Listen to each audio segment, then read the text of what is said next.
8 teams, a 28-game season squeezed into summer months so it wouldn't conflict with the NBA. Players making $42,000 a year while the janitors cleaning the arenas pulled better salaries. The first game drew 14,284 fans, and nobody knew if the league would survive past year one. That was 1997. Fast forward to 2025, and the WNBA just shattered the all-time attendance record with over 2.5 million fans. A $2.2 billion TV deal is about to kick in. Expansion teams are paying $250 million just for the privilege of joining the league, and players are fighting for $1 million salaries instead of begging teams overseas to pay them enough to eat. The transformation is insane. But the road from survival mode to cultural phenomenon, that's where the real story lives. On April 24, 1996, the NBA Board of Governors approved the concept of a Women's National Basketball Association with a slogan that became legendary. "We got next." The league would tip off in June 1997 with 8 franchises scattered across the country. The first college draft happened on April 28, 1997, and Tina Thompson became the first player ever selected, going number 1 to the Houston Comets. She had no idea she was making history. She just wanted to play professional basketball in her own country for the first time. The inaugural game tipped off June 21, 1997, at the Great Western Forum in Los Angeles. The New York Liberty beat the LA Sparks 67-57 in front of 14,284 fans. Penny Toller scored the first basket in WNBA history off a baseline jumper. And when reporters asked her about it afterward, she had to think for a second. Did I really do that? The moment didn't register because everyone was too nervous, too focused on not screwing up on national television. The Houston Comets immediately established a dynasty nobody saw coming. Cynthia Cooper, Cheryl Swoops, and Tina Thompson formed the original Big Three and won 4 straight championships from 1997 to 2000. Cooper entered the league at 34 years old after spending a decade dominating overseas, and she took the WNBA by storm. 2-time MVP, 3-time scoring champion, 4 finals MVPs before retiring in 2000. She showed American fans what they'd been missing while she was making real money in Europe. The league averaged 9,700 fans per game in 1997 and peaked at 10,800 in 1998. For a brand new professional sports league playing in the shadow of the NBA, those numbers looked promising, but the cracks were already showing. Players were making poverty wages, while the arenas they played in sat mostly empty during the week. The summer schedule meant competing with baseball, vacation season, and the assumption that nobody cared about women's sports anyway. The 2000s hit the WNBA like a freight train. The league expanded aggressively, reaching 16 teams by the early part of the decade. But attendance started sliding. The initial curiosity wore off, and casual fans moved on to the next thing. In 2002, the league hit its attendance peak with 2.35 million total fans. That number wouldn't be matched for 22 years. Lisa Leslie made history in 2002 by throwing down the first dunk in WNBA history. But even moments like that couldn't stop the bleeding. By 2009, teams were folding. The Sacramento Monarchs, fresh off a championship in 2005, shut down because ownership couldn't find a way to make money. The Detroit Shock relocated to Tulsa. Other franchises were on life support, and the question wasn't whether the WNBA would grow, it was whether the league would survive at all. Players were stuck in an impossible position.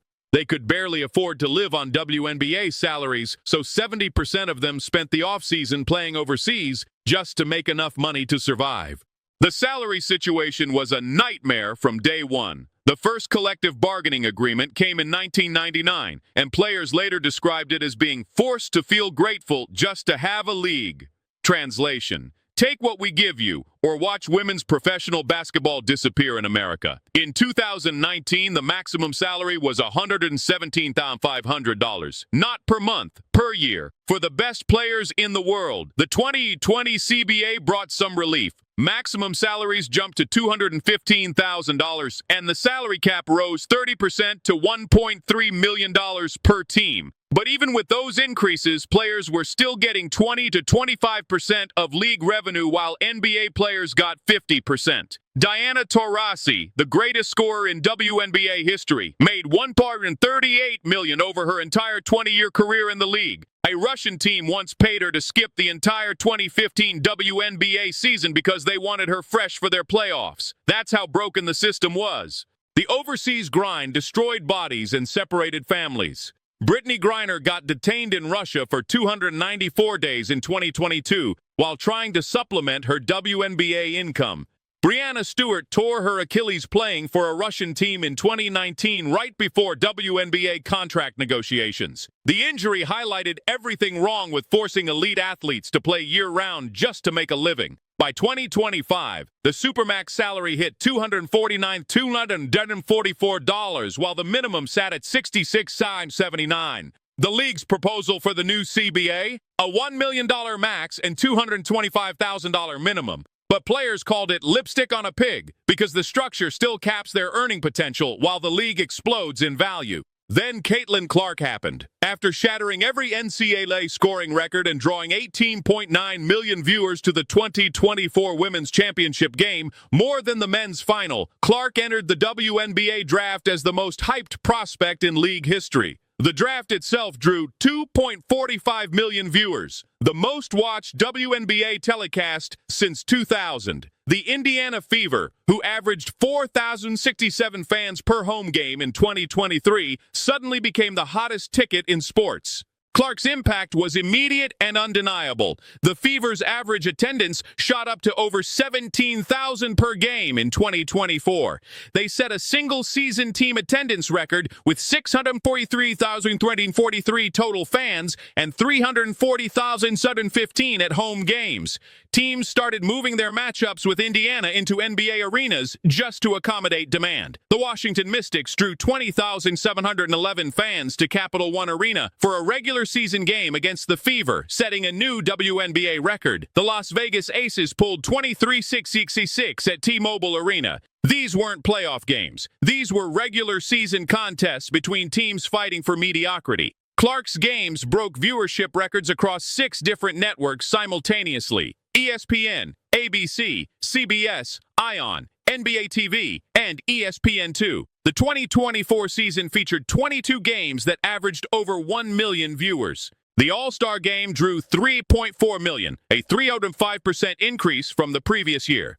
Merchandise sales exploded 601% overall, with a 756% spike in transaction volume. 6 of the top 10 most-watched WNBA games in history all happened in 2024. The 2024 season finished with 54 million unique viewers and 2.35 million in total attendance, the highest in 22 years. The league recorded 154 sellouts compared to just 45 the year before, a 242% increase. But here's what nobody expected. 2025 proved the WNBA's growth wasn't just about one player. By August, the league had already broken the all-time attendance record with over 2.5 million fans through 226 games. Viewership jumped 21% despite Clark missing 13 of her team's first 27 games due to injury. The most telling stat, non-Fever games were up 37%, averaging 549,000 viewers. The league was growing beyond its biggest star. ESPN's viewership climbed 3% year over year. ION was up 4%. NBA TV exploded with a 58% increase. All 12 teams enjoyed double-digit attendance growth in 2024. Angel Reese and Paige Buchers were driving their own fan bases. Social media engagement hit 2 billion video views, quadruple the previous season. The cultural shift was real, and it wasn't going away when Clark eventually retired. The expansion tells the whole story. In 1997, the WNBA launched with 8 teams. By 2008, it had grown to 16 franchises, but the contraction period hit hard in 2009 and 2010 as teams folded or relocated. The league stabilized at 12 teams and stayed there for 17 years. Nobody was touching women's basketball with expansion money. Then 2025 arrived, and the Golden State Valkyries became the first new franchise since 2008. The floodgates opened. Toronto and Portland are joining in 2026. Cleveland, Detroit, and Philadelphia got announced for 2028 through 2030, bringing the total to 19 franchises. Expansion fees skyrocketed from $50 million in 2023 to $250 million in 2025, a 5-times increase in 2 years. Franchise valuations jumped 180% in a single year. The Las Vegas Aces, valued at $2 million when purchased in 2021, hit $140 million by 2025. Investors finally saw what players had been screaming about for decades. Women's basketball is valuable, but the biggest battle is happening right now behind closed doors. The current CBA expires October 31st, 2025, and players opted out early because they want NBA-style revenue sharing. The new $2.2 billion TV deal kicks in for 2026, a massive jump from the current $60 million per year contract. The league proposed a $1 million maximum salary, but players aren't celebrating. They want salaries tied to league growth, not fixed annual increases that lag behind exploding revenue. The housing controversy added fuel to the fire. Since 1999, teams have been required to provide housing for players. The league wants to eliminate that requirement despite proposing salaries that still wouldn't cover rent in expensive markets like New York or the Bay Area. Players showed up to the 2025 All-Star Game wearing "Pay Us What You Owe Us" shirts, making their frustration public. If no deal gets reached by January 9th, 2026, the WNBA could face its first ever lockout. The pressure is coming from multiple directions now. Competing leagues like Unrivaled are offering $250,000 average salaries, keeping players stateside during the off-season instead of forcing them overseas. Project B launched with major stars signing on. Players no longer need to choose between financial survival and staying in America. The WNBA's monopoly on women's professional basketball is over, and that's shifting leverage to the players for the first time in league history. The proposed changes go beyond salary. Training camps might start in March instead of April, overlapping with the NCAA tournament and forcing rookies to arrive mid-season. Rosters could expand from 11 or 12 players to 13, giving teams more depth. The season keeps getting longer. Teams played a record 44 games in 2025, and the playoffs expanded to a best-of-7 final series. Everything is changing fast, and nobody knows if the infrastructure can support the growth without collapsing under its own weight. 28 years separated Cynthia Cooper entering the league at 34 with a $42,000 salary from Caitlin Clark, breaking every rookie record at 22 while earning $76,535. 28 years of fighting for respect, for recognition, for the basic acknowledgement that women's sports deserved investment. The WNBA went from, will it survive the first season, to how big can this thing actually get in less than 3 decades. The next chapter gets written in the CBA negotiations. If the league and players find common ground, the WNBA could ride this momentum into a golden era with fair salaries, expanded rosters, and sustainable growth.